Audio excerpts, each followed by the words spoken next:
السلام علیکم جی، میں ہوں امان اللہ احمد۔ آپ دیکھ رہے ہیں میرے فیس بک اور یوٹیوب چینل۔ ناظرین کرام، پاکستان میں آج ایک بہت ہی متنازع شخصیت پہنچ چکی ہے۔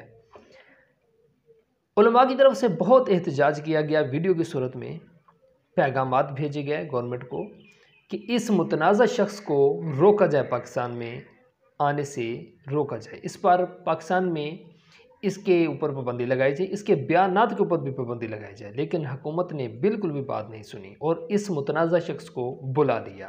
آج یہ اخبار آپ کے سامنے ہے، یہ نوائے وقت کی اخبار ہے، میں اسکرین کے اوپر بھی لگا رہا ہوں۔ یہ معروف اسلامی اسکالر مبلغ ڈاکٹر ذاکر نائک اسلام آباد پہنچ گئے۔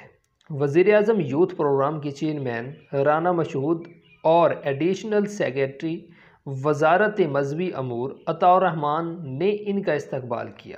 ڈاکٹر ذاکر نائک اسلام آباد، کراچی اور لاہور میں عوامی اجتماعات سے خطاب کریں گے۔ پاکستان میں قیام کے دوران وہ اعلیٰ حکومتی عہدیداروں سے بھی ملاقاتیں کریں گے۔ میں یہ سمجھتا ہوں کہ اس کے بیانات کے بعد مذہبی انتشار کو ہوا ملے گی، پاکستان میں مذہبی انتشار بڑھے گا،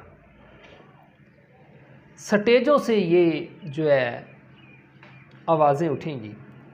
سوشل میڈیا کا دور ہے، عوام کا ایک بہت جو ہے ایک سخت اس کے اوپر رد عمل آئے گا۔ میری یہ سمجھ سے باہر ہے، ہم بھی صحافت سے کافی سالوں سے جو ہے اٹیچ ہیں، پاکستان کے حالات کو اچھی طرح دیکھتے ہیں، سمجھتے ہیں۔ میری یہ سمجھ سے بالا تر ہے کہ حکومت نے ایک ایسے حالات میں کہ جب کہ بالکل بھی ایک عدم استحکام ہے اس وقت پاکستان میں، اس وقت کسی بھی مذہبی انتشار کا متحمل نہیں ہو سکتا پاکستان۔ حکومت یہ جانتی ہے کہ پاکستان میں مذہبی انتشار بہت زیادہ ہوتا ہے دوسرے ملکوں سے، کیونکہ یہاں پر عاشقان رسول ہوتے ہیں اور کوئی بھی اسلام مخالف بات کو یہاں پہ برداشت نہیں کیا جاتا، بہت سخت ری ایکشن آتا ہے۔ حکومت کو یہ اچھی طرح پتہ ہے، لیکن پھر بھی حکومت نے ایک متنازع شخصیت کو بلوایا اور اس کے بیانات کروانے جا رہی ہے۔ ہم حکومت سے اپیل کرتے ہیں کہ برائے کرم پاکستان کو اس کشیدگی سے، اس نفرت سے، اس انتشار سے بچائیے، ورنہ یہ انتشار بہت طول بھی پکڑ سکتا ہے۔ اب دیکھیے گا آگے اس کے بیانات ہوں گے، پھر دیکھیے گا حالات کس طرف جاتے ہیں، آپ کے سامنے ہوں گے۔